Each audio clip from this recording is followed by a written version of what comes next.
निकाह ड्रामे में अब आप देखेंगे युसरा की एंगेजमेंट हो जाती है नदीम से। फारूक ने जो इंक्वायरी करवाई उसके मुताबिक अच्छा लड़का निकला नदीम।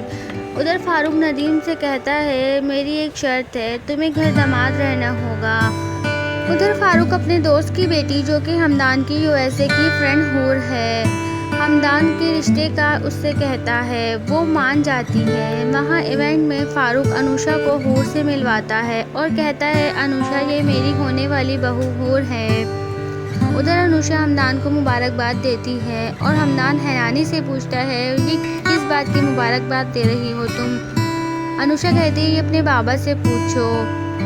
उधर हमदान फारूक से पूछता है कि मेरी मर्जी के बगैर आप ऐसा कैसे कर सकते हैं, क्या मुझे इतना भी हक नहीं कि मैं अपनी मर्जी के मुताबिक अपना लाइफ पार्टनर चूज कर सकूं। तो दोस्तों आप सबको क्या लगता है, क्या रायना की बर्बादी का वक्त आ चुका है, क्या फारूक को रायना की हकीकत पता चल जाएगी?